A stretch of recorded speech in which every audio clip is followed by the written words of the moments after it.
오늘은 누가복음 64번째 시간으로요. 누가복음 17장 11절부터 19절까지의 말씀을 가지고 감사는 더 큰 감사를 불러온다. 감사는 더 큰 감사를 불러온다라는 점을 가지고 하나님 말씀 함께 시간 나누도록 하겠습니다. 오늘 우리가 읽었던 이 본문에 보게 되면요, 한 감사함을 통하여 구원에 이른 한 사람의 이야기가 오늘 본문에 나오게 됩니다. 오늘 본문은 아마 감사절이라면 한 번쯤 이 본문의 말씀을 다 들어봤기에 많은 성도님들이 이 본문에 대한 내용은 거의 많이 아실 겁니다. 한 번 더 내용을 정리해드리자면 이렇게 정리할 수가 있습니다. 예수님께서 지금 예루살렘으로 가시게 되거든요. 가시다가 한 마을을 들르게 됩니다. 근데 그곳에 10명의 나병 환자, 문둥병 환자들이 있는 거예요. 예수님이 그 마을을 지나가신다는 말을 듣고 이 나병 환자들이 예수님에 대한 소문을 들었기 때문에 그들은요, 있는 힘을 다해서 예수님에게 소리를 지릅니다. 예수님에게 얘기합니다. 우리를 불쌍히 여기소서. 아마 그들은 다시 못 올 기회라고 생각했는지 목청껏 우리를 불쌍히 여기소라고 외칩니다. 예수님은 그들의 그 외침을 외면하지 않습니다. 그리고 그들에게 얘기합니다. 가서 내 몸을 제사장에게 보이라고요. 이 10명의 나병 환자들은 예수님 말씀에 순종하여 제사장에게 그의 몸을 보이러 가는 중이었습니다. 그런데 이게 웬일입니까? 가는 도중에 그의 몸들이 다 깨끗하게 나음을 입은 겁니다. 그런데 이야기는 그 다음부터가 중요한 겁니다. 예수님의 말씀의 요지는요, 그 다음이거든요. 모두 다 깨끗함 받았는데 9명은 깨끗함을 받고 나서 각자 자기의 삶의 자리로 돌아가 본 모양입니다. 단 한 명, 이방인인 사마리아 사람만 와가지고 예수님 앞에 오기 전에 하나님께 영광을 돌리고 돌이켜가지고 와가지고요, 예수님 발 앞에 감사하여 무릎을 꿇었다. 여러분, 이것이 오늘 이 본문의 전반적인 내용이라 할 수 있는 것이죠. 그래서 오늘의 큰 주제는요, 감사입니다. 감사. 근데 사실 이 오늘의 본문에 있는 말씀은 우리가 익히 잘 알다 보니까 이 감사를 모를 사람이 어디 있겠습니까? 여러분, 보통 이 설교를 준비하는 이 설교자인 입장에서, 저도 그렇죠. 제 입장에서 보게 되면은 이 본문이 좀 이렇게 난해하거나 좀 해석이 필요하거나 아니면 이게 설명을 꼭 해야 될 것 같으면은 정말 더 많은 연구를 하게 되고 또 묵상을 하게 되고 책을 찾아보면서 말씀을 어떻게 하면 이걸 좀 쉽게 풀어서 성도들에게 가르쳐 줄까, 어떻게 설교할까, 그렇게 궁리를 하게 됩니다. 근데 설교할 때 가장 이 목회자로서 설교할 때 이 애매모호한 게 뭐냐면요, 이게 너무 뻔한 결과가 나온 설교 있지 않습니까? 뻔한 주제가 있는 설교, 누가 보더라도 이것이 오늘 어떤 이야기인 것을 알게 되는 그런 본문을 맞닿게 되면은 상당히 설교하기가 좀 부담스럽고 때로는 이것을 어떻게 얘기해야 될까라는 그런 마음이 들게 됩니다. 그런 대표적인 이야기가 바로 감사죠. 여러분, 감사를 모를 사람이 어디 있습니까? 아마 기독교인 만큼 감사에 대한 이야기를 많이 하는 종교도 없을걸요. 근데 왜 오늘 본문의 말씀을 우리가 다시 한번 묵상해야 되는 이유가 뭔지 아십니까? 우리가 알기는 많이 안다는 얘기예요. 감사에 대한 설교는 많이 들었다는 얘기예요. 근데 정작 중요한 것은요, 그 감사를 알긴 아는데 그 감사한 것처럼 감사를 실천하는 사람이 부족하다는 겁니다. 많이 알지만 그 말씀대로 감사를 하지 않는 사람들이 많다 보니까 오늘 이 본문의 말씀 우리 가운데 다시 한번 또 들어야 될 말씀으로 오늘 이 아침에 하나님께서 우리 가운데 허락하신 말씀이라고 저는 믿거든요. 여러분, 그래서 이런 말이 있더라고요. 세상에서 가장 어려운 수학 문제가 뭔지 아십니까? 세상에서 가장 어려운 수학 문제는 뭐냐면요, 우리가 받은 복을 세어보는 게 제일 어려운 거라 그럽니다. 그러니까 내가 뭘 받았는지를 세어보지 못하는 거예요. 이건 수학도 아니죠. 산수예요, 산수. 가장 어려운 산수가 우리가 받은 복을 세지 못하는 거라고 합니다. 여러분, 그만큼 우리는요, 많은 복을 받았음에도 불구하고 그거를 헤아리지 못하고 살아가는 거예요. 여러분 보세요. 아까 우리도 찬양을, 그래서 제가 오늘 이 찬양을 여러분과 함께 불렀거든요. 우리 찬송가 아까 429장 보세요. 이 찬송은요, 우리가 어떠한 감사를 가지고 살아가야 될 것인지 여러분, 그것을 보여주는 정말 좋은 찬양이거든요. 이 찬양의 1절 이렇게 되어 있죠. 세상 모든 풍파 너를 흔들어 약한 마음 낙심하게 될 때에. 여러분, 인생은 바로 이 1절에 같은 상황이 온다는 얘기예요. 세상 모든 풍파가를 흔들린다는 거예요. 우리 인생은 요즘에 여러분이 뭐가 세상 풍파 흔들립니까? 실직을 당하거나 몸에 병이 났거나 아니면 경제적인 어려움이 있거나, 특히 요즘 같은 경우는 코로나19로 인해서 집단으로 감염돼서 온 가족이 코로나19로 격리돼 가지고 아파하고 집에서 힘들어질 때, 이렇게 세상 풍파가 항상 우리에게는 이렇게 흔든다는 거예요. 그러면 이 찬양은요 참 재밌습니다. 그럼 어떻게 되느냐? 약한 마음 낙심하게 된다는 얘기예요. 우리의 마음이 약하게 되고 낙심이 된다는 얘기예요. 세상 풍파가 오게 되면은요 우리의 마음이 약하게 되고 낙심이 될 때요. 그러면 그때 뭘 하는지 아십니까? 그때 오늘 찬양은 얘기합니다. 내려주신 주의 복을 세워보는 거예요. 언제 세워진지 아세요? 잘 나갈 때가 아니고요. 세상 풍파 나를 흔들어 가지고 내 안에 약한 마음 낙심될 때 여러분 어떻게 되느냐? 그때 내려주신 주의 복을 세워보는 겁니다. 그 주의 크신 복이 얼마나 많음을 알게 될 때 여러분 우리가 다시 한번 회복될 수 있다는 거예요. 여러분 2절도 마찬가지예요. 2절 보면 그렇게 되어 있죠. 세상 근심 걱정 너를 누르고 십자가를 등에 지고 나갈 때 우리가 하나님을 믿고 섬기는 가운데 여러분 사명의 길을 걸어가고 직분자의 길을 걸어가요. 그런데 십자가를 등에 지고 나갈 때 꼭 있는 게 있습니다. 그게 뭐냐? 세상 근심 걱정 우리를 누르는 거예요. 갑자기 내가 교회에서 직분을 맡아서 봉사해야 되는데 아이에게 문제가 생기고 가정에게 문제가 생기고 세상 근심 걱정이 우리를 누를 때가 있다는 것이거든요. 사명 앞에 우리가 그럴 때 있습니다. 그럴 때 어떻게 하느냐? 이 찬양은 얘기합니다. 찬양은 노래예요. 주가 내게 주신 복을 세워보아라. 그럼 어떻게 되는지 아십니까? 두려움 없이 항상 찬송할 수 있다는 거거든요. 그러면 우리가 주님 주신 복을 세워보게 되면은 이 땅 가운데 사명의 길을 회복할 수 있다는 거거든요. 그래서 이 찬양은 마지막 고백합니다. 후렴구에 받은 복을 세워보라. 크신 복을 내가 알 거다. 받은 복을 세워보라. 주의 크신 복을 내가 알 거다라는 것이죠. 여러분 이처럼 우리가 이 땅을 삶을 살아갈 때 사람이건 하나님이건 간에 누군가에게 감사를 알고 감사를 표현할 줄 아는 것은 그 사람을 인해 가지고 그 사람의 가치를 더욱더 높여질 수 있게 될 수 있다라는 것이거든요. 그런데 문제는 뭐냐면요, 오늘날 이 시대는 감사가 점점 메말라가는 시대를 우리는 살고 있다는 얘기거든요. 여러분 한번 여러분의 일주일간의 삶을 한번 되돌아보십시오. 여러분 혹시 감사한 적 얼마나 있었습니까? 하나님께 감사를 여러분 고백한 적이 여러분 몇 번 있습니까? 아마 우리는요 무감각하게 살아가기 때문에 이게 감사가 될 것인가 라고 생각하는 게 너무나 많습니다. 한 어떤 아버지와 아들이 그런 얘기를 했다 그래요. 아주가 얘기하는데 아들이 병원에서 전화가 온 거예요. 알고 봤더니 아들이 교통사고를 당한 거예요. 아들이 교통사고를 당해가지고 아버지가 깜짝 놀라가지고 전화 받았더니 이 아들이 얘기합니다. 아유 아버지 그래 천만다행이에요. 내가 교통사고가 났는데 차는 완전히 망가졌는데 나는 멀쩡해요. 아 정말 감사해요. 전 정말 오늘 너무 감사해요. 이렇게 아들이 아버지에게 얘기했더니 이 아버지가 아들에게 얘기했다 그럽니다. 야 참 천만다행이구나. 그런데 나는 오늘 너보다 몇 배나 더 감사한 일이 있단다. 이 아들이 깜짝 놀랍니다. 아니 아버지도 무슨 뭐 교통사고를 당하셨어요? 뭔 일 생겼어요? 근데 이 아버지의 말이 그게요. 나는 오늘 하루 동안 교통사고도 어떤 일도 일어나지 않았단다. 여러분 이게 무슨 말인지 아시겠습니까? 우리들의 감사는요, 교통사고가 났는데 어이구 나 안 다쳤어. 야 참 감사하네. 이런 감사에 머무는 게 아니고요, 오늘 하루 아무 일도 일어나지 않은 것에 더 감사할 줄 아는 이런 감사가 있어야 되는데, 우리는요 마땅히 펼쳐지는 일은 너무 당연하게 여기고 내가 누리고 있는 모든 것들은 내가 마치 이것이 그냥 누리는 것처럼 살다 보니까 여러분 우리들의 감사가 점점 메말라지고 있다라는 거거든요. 실제로 이 사회가 얼마나 감사가 여러분 사라졌냐면요, 제가 일전에 그런 신문을 본 적이 있거든요. 어떤 빌딩에 불이 났는데 이 소방관이 들어가지고 불을 껐어요. 갔는데 이 소방관이 가서 불을 끄게 되는데 그 불이 붙은 그곳에 유독가스가 생겨가지고요, 사람들이 거기에 오다가 유독가스에다 지직돼가지고 쓰러지는 겁니다. 그러니까 이 소방관이 들어가가지고 목숨을 걸고요 어떻게 하느냐, 거기에 유독가스로 쓰러진 사람들을 다 구해냅니다. 그냥 내비두면은 유독가스에 이 사람들이 쓰러져가지고 불에 탈 것 같은 거예요.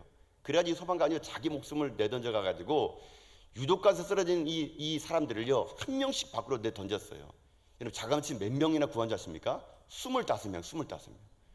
25명을 목숨 걸고 여러분 해가지고요 다 해가지고요. 근데 자기는 급기 어떻게 하는지 아십니까? 이 자기가 이제 그에서 구조하다가 그만 고립돼 버려요. 가스에 중독돼 버려요. 쓰러져 버립니다. 그래서 동료 소방관이 와가지고 겨우 구조해가지고 병원에 입원하게 됩니다. 그러니까 이 사람들이 대서특필됐죠. 그래가지고 의로운 소방관이라고 해서 표창을 받은 거예요. 25명을 구한 의로운 소방관. 그러니까 이게 그 신문에 나니까 이 기자가 찾아간 거예요. 그래가지고 물어봤다고 합니다. 아니 당신이 정말 25명을 구했습니까? 이 소방관이 예 그러더라고요. 그러면은 그 25명의 사람들을 정말 구했다면은 그럼 혹시 25명 중에서 오늘 당신의 병원에 병문안 온 사람 몇 명이 있고 여러분이 당신을 찾아와서 감사한 사람 몇 명 있습니까? 물어봤다 그럽니다. 근데 그 소방관이 약간 눈물을 흘리며 얘기했다 그럽니다. 한 명도 안 왔습니다. 한 명도. 여러분 사람 생각합니다. 소방관 당연히 목숨 걸고 우리 구하는 거 당연한 거 아니야? 불나면 와가지고 우리를 구해주는 거 당연한 거 아니야? 소방관이 목숨 걸고 자기네 구해준 것을 너무 당연하게 여기다 보니까요, 아무도 소방관에 와가지고 감사하다, 고맙다, 병문안 온 사람이요 한 명도 없었대요. 여러분 이게 실화예요, 실화. 여러분 그만큼 우리들은요 감사에 대해서 수없이 얘기를 듣고 수많은 설교를 들은다 하더라도 그게요 먼 일 터져가지고 내가 어떻게 구원받거나 살아남거나, 여러분 그럴 때만 우리는 감사를 하지, 일상에 벌어지는 자그마한 것, 반복되는 자그마한 것은 마땅히 여기다 보니까 우리들의 삶이요 감사가 메말라 버리고 있다는, 메말라 버리고 있다. 저는 이 본문의 말씀 보면서요 제 또한 그런 것 같더라고요. 제가 이 본문의 말씀을 이 본문을 가지고 저도 여러 번 설교를 해보면서 제가 이 본문을 좀 다른 각도에서 보려고 그랬어요. 근데 제가 찾아낸 게 뭐냐면요, 이 성경에서 예수님께서 감사에 대한 얘기를 할 때 여러분 오늘 본문에 여러분 누가 나옵니까? 나병 환자가 나오잖아요. 저는 이렇게 생각해봤어요. 아니 예수님께서 왜 꼭 나병 환자를 고쳐줬을까? 성경에 얼마나 여러분 병자들이 많습니까? 중풍병자도 있고 뭐 귀먹은 자, 소경, 성경에 얼마나 많은 여러분 많은 환자가 있는데 왜 예수님이 감사를 얘기할 때 나병 환자를 얘기했을까? 여러분 그것도요 되게 이 본문이 웃깁니다. 예수님이 보통 한 명 정도를 그냥 이 나병 환자를 고쳐주는데요, 오늘 누가복음은요 집단이에요. 집단 10명 한꺼번에. 여기 누가복음밖에 안 나와요. 10명을 동시에 고쳐줘요. 본문이 좀 독특했습니다. 제가 묵상해봤어요. 아니 왜 예수님이 꼭 나병 환자를 고쳤을까? 여러 병자가 있을 텐데. 근데 제가 기도하면서 하나님께 되게 주신 말이 뭐냐면은 이 나병 환자를 묵상하다 보니까 이 나병 환자가 결국 저라는 걸 알게 된 거예요. 저라는 걸. 여러분 이거 무슨 말인지 아세요? 여러분 나병 환자는요 보통 어떤 병이냐면은 나병균에 감염이 되는 거거든요. 나병이 걸리면요 자기네들이 성 안에 못 살아요. 자기네들끼리 성 밖에 나가서 집단 생활을 해야 되는데, 나병 환자들은요 여러분 어떤 특징이냐면요 감각이 무뎌집니다. 감각이 무뎌지다 보니까 자기가 지금 썩어 들어가는 길 모르는 거예요. 감각이 무뎌지니까 통증이 없다 보니까요 자기를 꼬집어도, 심지어는요 그 손이 불에 닿아도요 아무런 아픔을 못 느끼는 거예요. 그러다가 서서히 죽는 게 여러분 나병이거든요. 근데 제가 기도해 보면서 본문을 묵상하는데 이 나병 환자가 꼭 저 같다는 거예요. 저 같다는 거예요. 이게 무슨 말인지 아세요? 나병 환자가 자기가 썩어 들어가는 것이 모를 정도로 무감각한 것처럼요, 제가 보니까요 제가 그런 것 같더라고요. 하나님에 대한 감사가 무감각한 게, 무감각치는 거. 영적인 나병 환자가 여러분 우리라는 게, 우리라는 거.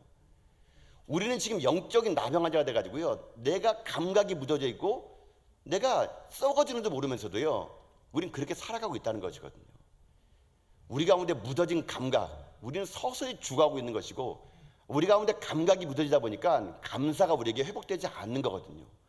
완악한 마음을 가지고 살다 보니까 늘 언제나 불평과 불만이 우리에게 앞서지만, 감각을 상실해 버리니까 감동이 없어지고, 감동이 없어지다 보니까 감사가 우리에게 사라지고 말았다는 것이고. 여러분 그래서 여기에 있는 나병 환자는요 저와 여러분일지 모릅니다.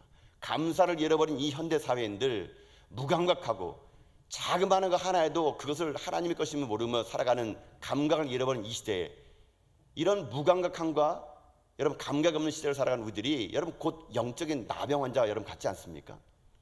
근데 제가 이것을 이렇게 해석하게 된 거는요, 제가 여러분 요번에 최근에 제가 시를 한 편 읽어서 그래요. 여러분요, 여러분 아시죠? 제가 시를 잘 읽는 거.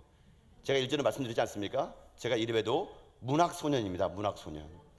제가 고등학교 다닐 때 문해반에서 여러분 글 많이 썼다 그랬잖아요. 그러면서 어떻게 얘기했습니까?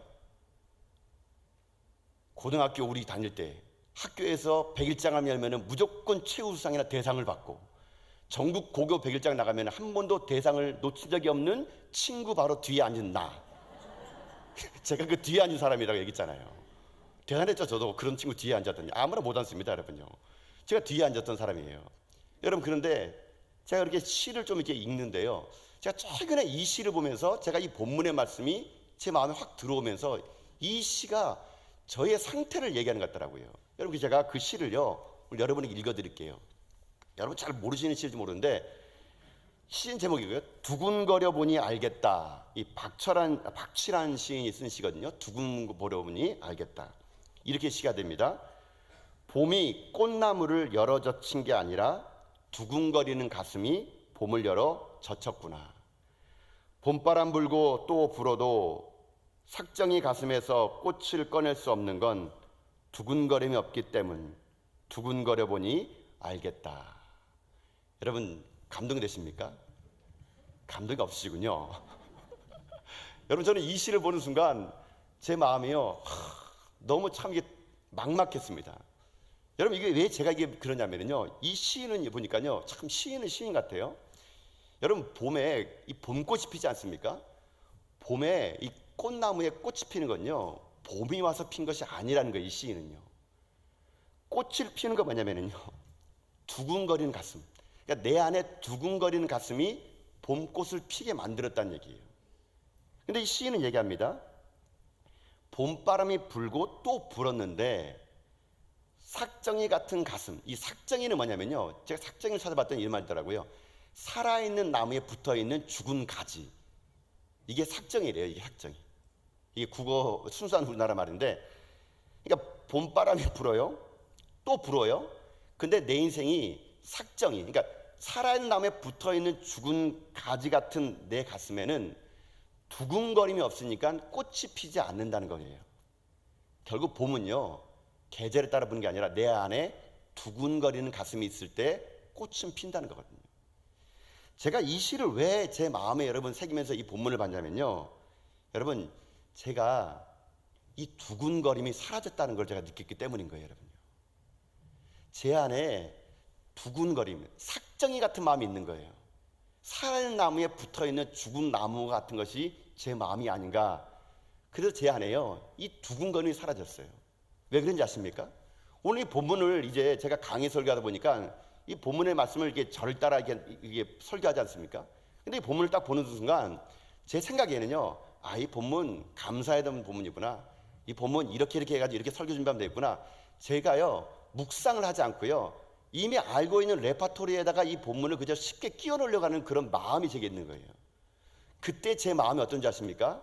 설교에 대한 두근거림이 사라진 거예요. 여러분 제가 성도들 만나고 오늘 말씀을 가지고 준비하면서 두근거림을 가지고 이곳에 서가지고 하나님 말씀을 전에 어떻게 아십니까? 여러분의 인생에 꽃이 피는데요 제 마음이 삭정이 같은 마음이 됐다는 거예요. 살아있는 같은데 죽은 나무 같은 삭정 같은 마음은 아무리 봄바람에 분다 하더라도요 여러분 꽃을 필 수가 없는 거예요. 여러분. 그래서 제가 이 본문을 보면서 이 시를 보면서 제 마음이 딱 여기 나와 있는 영적인 문둥병자와 똑같다는 거예요. 영적인 나병 환자, 감각을 잃어버리고 감격을 잃어버리고 이 땅의 삶을 살아갈 때 눈물을 말라버리고 내가 영적인 삭정이게 되고 영적인 나병 환자가 되니까요 내 안에 가슴이 뛰는 일 없고 내 안에 두근거림이 사라지다 보니까 내 안에 꽃이 피지 않는 거거든요. 봄은요 봄이 왔다가 피는 게 아니고요 내 안에 두근거림이 있을 때 여러분 꽃이 피는 거거든요. 여러분 저만 그러겠습니까? 여러분의 인생에도 여러분 하나님에 대한 두근거림이 여러분 있습니까? 우리는 너무나 무딘 감각 속에 하나님을 만나다 보니까 일상이 펼쳐지는 많은 일들에 여러분 우리는요 그것을 그저 쉽게 넘어갈 때가 너무나 많다는 것이죠. 자그마한 것들 소소한 일상에 벌어지는 일들은요 우리는 그것을 감사하지 않습니다. 감격이 무뎌지고 영적인 나병 환자가 우리는 되고 있는 거거든요. 진정 우리들의 삶 속에 자그마한 것을 감사하고 두근거리는 마음이 있게 되면요 여러분 우리 가운데 꽃이 피고 우리 가운데 모든 영적인 나병들이 치유되는 그런 역사가 임할 수 있을 수 있다는 것이거든요. 여러분 오늘 어떤 마음으로 이 예배를 참여했습니까? 여러분 어떤 마음으로 지금 오늘 설교를 듣고 있습니까? 여러분이 이 예배당을 찾을 때 여러분 두근거리는 마음이 없으면요 여러분 그 마음은 삭정이 같은 마음이에요. 살아있으나 죽은 가지거든요. 그런 자들은요 아무리 예배당을 찾아온다 하더라도 여러분 은혜 못 받습니다. 우리 마음이요 날마다요 삭정이 마음이 아니라 두근거림이 회복되는 마음, 영적인 나병 환자가 아니라 살아있는 하나님의 사람이 되어서 자그마한 것에도 감격해야 하고 자그마한 것에도 우리가 눈물려야 하고 자그마한 것을 우리가 감사할 때요, 우리 가운데 진정한 이 본문에 있는 회복되는 감사가요, 여러분 우리 가운데 임할 수 있다는 것이거든요. 이걸 보면서 저도 그런 생각 많이 해봤습니다. 저의 일상생활에 소소한 것들을 참 잊어버리고 있질 않은가. 예전에 저도요, 참 이렇게 일상의 자그마한 것에 감사했던 것 같아요. 저는 참 이렇게 여러분 보시기 몰라도 제가 감수성이 좀 풍부한 소년이었습니다, 여러분요. 저는요, 이랬던 것 같아요.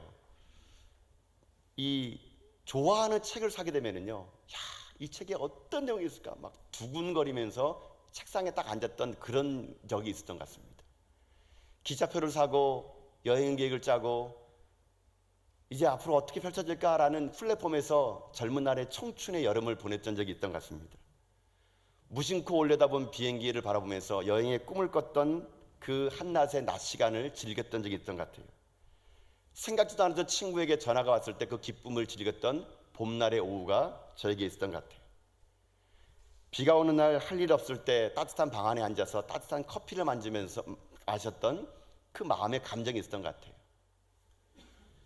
누군가로부터 미워하는 사람을 용서하겠다는 마음이 생기고 눈물 지는 밤을 지새우고 새벽에 그 찬바람을 맞았던 그런 마음들, 소소한 것 하나하나를 여러분 헤아릴 때요, 우리가 영적인 무뎌진 나병 환자가 아니라 살아있는 감사하는 삶을 살아갈 수가 있을 수 있다는 것이거든요. 여러분, 우리들의 삶이 이 땅의 삶을 살아갈 때 영적인 나병 환자처럼 무감각하여 죽어버리고 잃어버린 것을 찾지 못하는 우리의 삶이 되려면 어떻게 되냐? 간단합니다. 예수님 만나는 길밖에 없다는 것이죠. 이 나병 환자가 예수님 만난 후에 그들이 회복된 것처럼 오늘 저는 여러분들이요, 오늘 이곳에서 살아계신 주인을 만나가지고 여러분 마음이 굳은 마음이 아니라 여러분 살아있는 감사가 무엇인지 깨달고 살아갈 수 있는 여러분 삶이 다 될 수 있기를 여러분 주님의 이름으로 축복합니다. 우리 회복해야 됩니다. 잃어버린 그 감격을, 잃어버린 그 축복을, 잃어버린 그 감사를 회복할 때 우리들의 삶에 자그마한 것에서 감사할 줄 알면 인생이 우리 삶이 될 수 있다는 것이거든요. 자, 그렇다면 오늘 이렇게 한번 본문을 정해 봅시다. 그럼 우리들의 삶에 이런 감사가 우리가 잊혀졌다면, 무감각했다면, 우리 삶이 영적인 나병 환자가 돼가지고 깨닫지 못하겠다면 우리가 그럼 어떻게 해야지 이런 감사를 회복할 수 있을까요? 어떻게 하면 우리들이 지난날의 소소한 것 하나를 보면서도 감사의 눈물을 회복할 수 있을까요? 제가 이 본문의 말씀 보면서 제 자신이 이 본문을 통해서 제 무너진 가슴을 찾으려고 그러다 보니까 몇 가지 본문에서 찾을 길이 있더라고요. 여러분, 우리가 잃어버린 감사를 회복할 수 있는 방법이 있습니다. 첫 번째는 뭐냐면요, 첫 번째 방법은 이겁니다. 첫 번째는요, 돌아보라는 겁니다. 돌아보라는 거. 여러분, 감사는요, 돌아보는 겁니다. 돌아보는 거. 이게 감사예요. 내 안에 무뎌진 영적인 나병 환자가 진짜 감사가 되기 원하십니까? 여러분, 돌아보는 신앙이 돼야 됩니다. 뭘 돌아봐야 되느냐? 여러분이 인생의 뒤를 돌아보는 신앙이 돼야 된다는 얘기예요. 자, 이걸 어떻게 보냐면요, 이 본문의 말씀 통해서 그렇게 볼 수 있습니다. 여러분, 본문 말씀 15절 16절 말씀이거든요. 한 말씀 볼까요? 자, 읽어보겠습니다. 시작. 그 중에 한 사람이 자기가 낳은 것을 보고 큰 소리로 하나님께 영광을 돌리며 돌아와 예수의 발 아래 엎드려 감사하니 그는 사마리아 사람이라. 아멘. 자, 거기 보게 되면 이 한 사람이 돌아오게 되는데 거기 나와 있죠. 돌아왔다고. 이 사람이 왜 돌아왔을까요? 이 사람이 왜 돌아왔을까요? 이 사람이 돌아오는 결정적인 계기가 있습니다. 그건 뭐냐면요, 생각했기 때문에 돌아왔던 거예요. 생각했기 때문에. 과거를 생각했기 때문에 이 사람은 돌아왔던 겁니다. 주님도요, 이 사람이, 이 10명의 모든 사람들이 돌아오기를 원했습니다. 어떻게 할 수 있냐면 예수님도 돌아오랬던 것 같아요. 여러분 17절과 18절 말씀 보세요. 한번요. 자, 한번 읽어볼까요? 읽겠습니다. 시작. 예수께서 대답하여 이르시되 10사람이 다 깨끗함을 받지 아니하였느냐? 그 9은 어디 있느냐? 이 이방인 외에는 하나님께 영광을 돌리러 돌아온 자가 없느냐 하시고. 아멘. 여러분 18절 맞으면 뭐라 그럽니까? 예수님께서 돌아온 자가 없느냐. 여러분, 예수님도 돌아와야 된대요. 돌아와야 된대. 이 나병 환자가 돌아왔던 것처럼 감사는요, 돌아오는 거예요. 돌아오는 거. 우리들의 인생의 삶을 되돌아보고 그 되돌아본 삶을 가지고 주님께 돌아오는 거, 여러분 이게 우리들의 삶에 감사 회복될 수 있는 첫 번째 길인 거거든요. 돌아온다는 건 간단한 겁니다. 여러분 얘기했던 것처럼 다시 생각해내는 거예요. 우리 인생의 삶의 과거를요, 생각해내는 겁니다. 되돌아보는 거예요. 내 삶의 지난날의 삶을 되돌아보는 거예요. 되돌아봐서 주님께 그 은혜의 사랑으로 내가 다시 한번 돌아가는 거예요. 거기서부터 우리들의 무뎌진 영적인 나병 환자가요, 진짜 감사가 회복될 수 있는 거거든요. 여러분, 여러분의 지난날 삶을 되돌아보세요. 여러분 이만큼 살 수 있는 거 은혜 아닙니까? 어떻게 여러분이 이 울산 땅에 내려오셔가지고 어떻게 여러분이 일하시면서 여기까지 어떻게 여러분 삶을 살았습니까? 여러분이 운이 좋아가지고요, 재수가 좋아가지고요, 열심히 노력했다고요? 여러분 아닙니다. 여러분, 우리가 알지 못하는 예수님의 십자가가요, 우리들의 인생길에 놓여 있었던 거거든요. 내가 깨닫지 못하던 십자가의 피 묻은 사랑이 오늘 우리를요 여기까지 머무게 한 것이지 내 공로와 내 의지와 내 힘이 아니라는 거거든요. 왜 우리의 감사가 사라질까요? 지난날의 과거의 그 은혜를요 우리는요 망각하기 때문에 그런 거예요. 하나님이 우리 가운데 베풀어 주신 그 은혜, 내가 여기까지 살 수 있도록 나를 도와준 그 은혜, 위기 때마다, 힘들 때마다, 배고플 때마다 나를 건져주신 사랑을요 우리는요 너무 까마득히 잊고 살다 보니까 영적인 나병 환자가 돼가지고 감사를 잃어버린 시대가 우리가 될 수밖에 없었다는 것이거든요. 여러분, 정말 여러분이 회복되기 원하십니까? 여러분의 인생을 되돌아보세요. 찬송가 부를 때마다 지금까지 지내온 것 주의 크신 은혜라면서요, 하느는 주의 사랑 어찌 이루 말하냐. 여러분, 그 찬양 여러분의 잘 부르는 찬양 아닙니까? 고백합니다. 자나깨나 주의 손이 항상 살펴주시고 모든 일을 주 안에서 형통하게 하신다고요. 여러분, 이게 여러분의 진짜 찬양이라면 여러분 고백해야 됩니다. 나이 낮은 건 하나님의 은혜라고요. 그 어느 것 하나 스쳐 지난 것 하나 당연한 것 없습니다. 마땅한 거 없습니다. 내 공로가 아니고요, 다 하나님의 은혜였던 거거든요. 그것을 되돌아봐가지고 생각해낼 줄 알 때 그때부터 우리들의 무뎌진 감사가요 회복될 수 있다는 것이거든요. 이 돌아오는 한 명의 사마리아 사람은요 생각했습니다. 주님의 그 말씀을요. 그리고 돌아왔거든요. 예수님도 돌아온 것이 마땅하대요. 왜 너 혼자만 돌아왔니? 나머지 9명은 어디 갔니? 여러분, 예수님의 이 말은요 핀잔이 아니에요. 안타까움이에요. 안타까움. 왜 그 사람들을 생각하지 못했지? 왜 9명은 돌아오지 못했지? 안타까움이 묻어나는 것이 바로 예수님의 이 말씀이거든요. 주님이 우리를 본다면 여러분 어떻게 말할까요? 9가지 감사는 어디 있냐고 물어보지 않겠습니까? 9가지의 그 감사는 다 잊어져 버리고 우리 오늘 하나만 감사하는 여러분 인생 아니겠습니까? 오늘 주님이 말씀이 여러분 가운데 들리기 원합니다. 다시 생각해내라고요. 돌아보라고요. 내 삶의 과거로부터 지금까지 하나님이 베풀어진 은혜를 생각해내고 감사하는 가운데 이 시대가 감사가 무너진 시대를 사는 것이 아니라 날마다 여러분 인생이 감사가 묻어나서 여러분의 삶이 날마다 주님 오시는 그날까지 이 감사가 일상이 되는 여러분 인생 다 될 수 있기를 여러분 주님의 이름으로 축복드립니다. 이게 첫 번째예요. 결코 잊지 마세요. 되돌아봐서 감사를 생각해내야 됩니다. 자, 그러면 두 번째는 뭐냐면요, 두 번째는 우리가 감사를 여러분 회복하려면 두 번째는요, 이 오늘 사마리아 사람 똑같아요. 두 번째는 뭐냐면요, 내 입술로 표현해야 됩니다. 내 입술로 표현해야 감사가 회복되는 거예요. 내 입술로 표현해야 된다.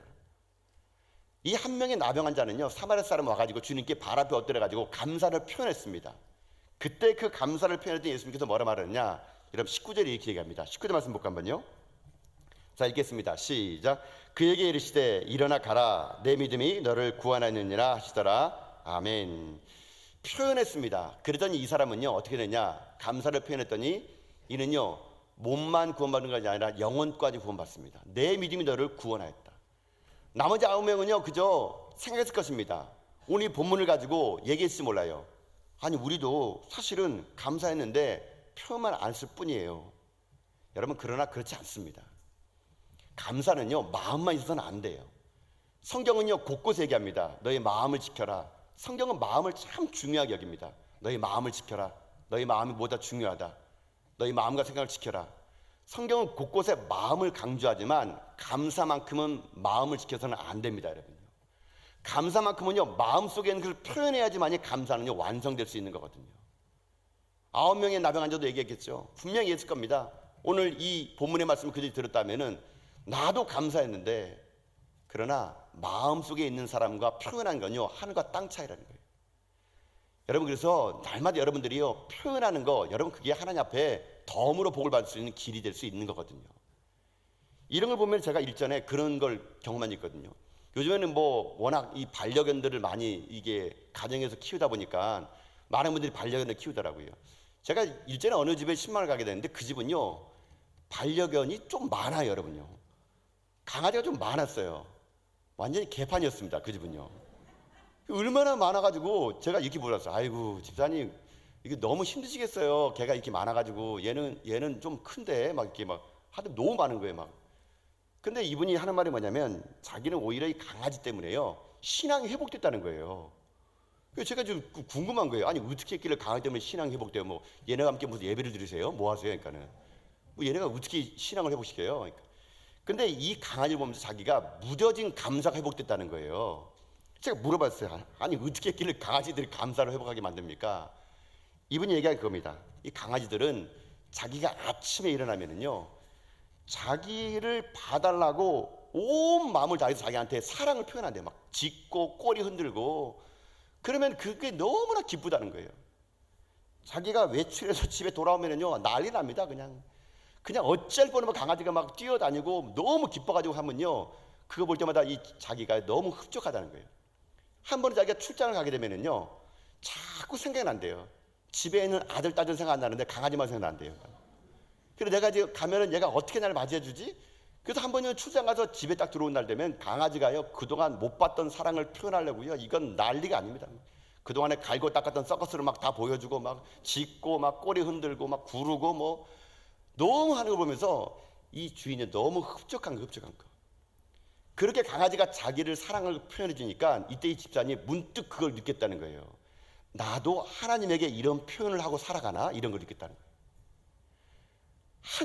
한낱 강아지가 나한테 그렇게 꼬리 흔들고 밤늦게 들어오면 다 코고 자는데 그 강아지만 나와가지고 나를 반겨주면 얼마나 그게 기쁜지 모른대요. 근데 나는 과연 하나님 앞에서 이렇게 하고 있을까? 그저 밥이나 주면서 여러분 표현 안 하는 동물 고양이는 표현 안 하잖아요. 마치 고양이처럼 밥을 주면 그냥 지 먹을 거만 먹고 그냥 가서 그냥 쉬고 놀고 하는 자기가요 딱 그 짝 같다는 거예요. 그러면서 강아지를 보면서 얘기했대요. 야, 네가 나보다 낫다. 네가 내 스승이다. 네가 하나님 앞에서 나보다 낫다. 이렇게 하면서 그때부터 이분이 표현하는 감사를 그때 배웠다는 거예요. 제가 그분의 말을 들어보니까 딱 진짜 맞더라고요. 그러면서 그 집에 가봤더니 진짜 그 개가요 장난 아니에요, 여러분요. 표현하는 게 주인한테 너무 다정한 거예요.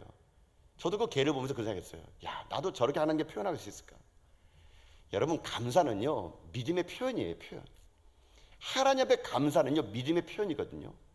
우리가 자그마한 것을 감사할 줄 알 때 여러분요 더 큰 감사가 우리에게 펼쳐질 수 있다는 거거든요. 근데 우리는요 다 너무 점잖 빼는 거예요. 그냥 마음에만 감사하는 거예요. 여러분, 하나님 앞에 감사는요 표현하는 겁니다. 하나님의 감사를 표현할 때 여러분 그 하나님은요 여러분한테 더 복을 허락해 주시는 거거든요. 한번 감사를 표현해 보십시오. 감사의 문이 열리고요 길이 열리게 되는 거거든요. 한번 감사를 표현해 보십시오. 하나님이 그 감사를요 기쁘게 받아주시는 거거든요. 여러분, 그래서 우리 가운데 감사의 표현은요 여러 가지일 수 있습니다. 여러분이 하나님께 감사를 그래가지고 맨날 소리 지르는 게 아니고요. 저는 오늘 여러분들이 예배당에 나온 거 있지 않습니까? 지금 예배 드리는 것만큼 여러분 감사를 표현한 게 어디 있습니까, 여러분요? 오늘 여러분이 주일날 예배 오는 건요 여러분 그저 여러분 쉽게 온 것처럼 보이지만요 하나님은 여러분이 예배당 올 때부터요 기뻐 춤추십니다. 오늘도 예배당 왔네. 오늘도 나를 예배하러 왔네. 여러분 이곳에 와서 푹 주무시다 하나님은 기뻐합니다. 계속 자, 괜찮아 이렇게 하면서. 여러분 예배당에서 주무신 것도 복이에요, 여러분요. 하나님 오늘 여러분들이요 하나하나가 너무 기쁜 거예요. 와서 예배 드리는 모습, 말씀을 듣게 나고 귀를 쫑긋하는 모습. 하나님은 지금 여러분 때문에요 몸둘 바를 몰라 하십니다. 가장 하나님께 감사에 표현하는 게 뭔지 아세요? 예배. 그래도 뭡니까? 두 손 들고 찬양하는 거예요. 또 뭐가 있습니까? 하나님께 봉사하는 거예요. 예물을 드리는 거예요. 우리들이 행위 하나하나가 하나님 앞에는요 감사의 감사의 표현이에요. 많은 사람들이 온라인으로 들어지면서 예배는 이제 온라인 드리면 되겠다고 하는데 여러분 그렇지 않아요. 여러분요 감사의 표현은요 희생이 따른 거거든요. 내 발로 이 성전까지 올라오는 그 감사의 행동 걸음, 하나님 그걸 기뻐하신다는 겁니다. 그걸 기뻐하신다는 거예요. 저는 참 고민합니다. 기도하고 있어요. 이 코로나가 이번 끝나고 온라인 시대가 되면서 사람들이 점점 예배당 안 오고요 온라인으로 예배 드리겠대요. 여러분 그거 감사의 표현 아니에요. 내가 하나님을 찾고자 하는 열망을 가지고 한 걸음 한 걸음 지금부터 나오는 걸은 것부터 하나님은요, 여러분 기뻐하는 거거든요. 이게 감사의 표현이에요, 표현. 그저 우리가 말하는 표현도 있지만요, 행동으로 보여주는 예배하는 표정, 여러분 이게 하나님은요, 여러분을 향한 기쁨이요, 여러분을 향한 감사가 될 수 있는 거거든요. 여러분, 그래서 예배 하나만 잘 드려도 우리 감사가 회복된다고 저는 믿습니다. 여러분이 찬양 하나만 올바르게 드려도요, 내 안에 묻어진 감사가 회복될 수 있는 거거든요. 오늘 이 한 사람 보세요. 자기가 예수께 감사를 표현했더니 어떻게 됩니까? 감사가 문을 열어주잖아요. 영혼의 구원. 나머지 9명은요 그저 몸만 치유받았어요. 그런데 이 사마리아 사람, 이방인, 아무도 관심 안 가진 이 사람은 와서 하나님께 감사를 표현하고 예수님에 가서 감사를 얘기했더니 이 사람은 어떤 길을 했습니까? 육신의 치유뿐만 아니라 영혼의 치유까지 받게 되는 여러분 놀라운 복이 이게 임했다는 것이거든요. 왜 우리에겐 이런 복이 임하지 않을까요? 우린 너무 감사를 무뎌지는 세대를 살고 있는 거거든요. 그저 마음에만 감사했으면 되지 무슨 말로 표현해. 아닙니다, 여러분요. 감사는요 표현하는 거예요. 주님께 이 감사를요 말로, 예배로, 예물로, 헌신으로, 봉사로 표현하는 거예요. 그때 그것이 여러분 돌아와 주님 앞에 엎드려 전한 거나 마찬가지인 거예요. 이 사람이 와가지고 여러분 주님 앞에 발 앞에 엎드렸다는 게 뭡니까? 그 예배 아닙니까? 예배, 여러분요. 결국 우리들의 삶 속에 회복돼야 될 것은 뭐냐면요, 표현하는 사랑이 있어야 된다는 얘기입니다. 하나님에 대한 사랑이 표현적이 있을 때 여러분 그 사랑이 결국 우리들의 삶을 더 활짝 열어주는 복으로 우리를 인도할 수 있다는 것이거든요. 여러분 잊지 마세요. 이 땅의 진정한 복은요, 감사하는 자에게 더 복이 임하게 되어 있다는 것입니다. 무뎌진 감사의 무뎌진 시대 속에 살아가는 우리들에게 여러분 우리 가운데 회복되어야 될 것이 무엇이 있습니까? 우리들의 삶이요, 날마다 내 삶 속에서 감사가 표현하는 인생, 여러분 그런 인생을 우리가 살아갈 때만이 이 땅 가운데 하나님 앞에 우리가 복받는 인생 될 수 있는 겁니다. 그래서 어떤 분이 이렇게 얘기했더라고요. 촛불을 보고 감사하면 하나님이요 전등불을 준대요. 전등불을 보고 감사하면 하나님은요 달빛을 준대요. 달빛을 보고 감사하면 하나님이요 햇빛을 준대요. 햇빛을 감사하면 하나님은요 천국을 준다고 합니다. 천국을. 감사는요 불쏘시개 같아요. 작은 거 하나 감사하면요 이게 불이 붙어가지고요 더 큰 감사가 우리가 오는 거거든요. 여러분, 그래서 오늘 저는 우리들이 감사가 회복되길 바랍니다. 감사가 이렇게 회복되길 바랍니다. 그래서 감사하고, 그래도 감사하고, 그러나 감사하고, 그러므로 감사하고, 그렇지만 감사하고, 또 그럼에도 감사하고, 그러니까 감사하고, 그리하실지라도 감사하고, 그리 아니할지라도 감사하고, 그럼에도 불구하고 감사하는 사람, 이 사람이 진짜 복받는 사람의 이름을 믿습니다. 오늘 여러분의 삶이 이 감사가 고백되어 주님 오시는 그날까지 이 땅 가운데 많은 걸 누리며 살아갈 수 있는 영적으로 무뎌진 나병한 자가 아니라 주님 앞에 감사가 회복되는 가운데 주님을 따라 살아가는 참된 제자가 되는 여러분과 다 될 수 있기를 여러분 주님의 이름으로 축복드립니다.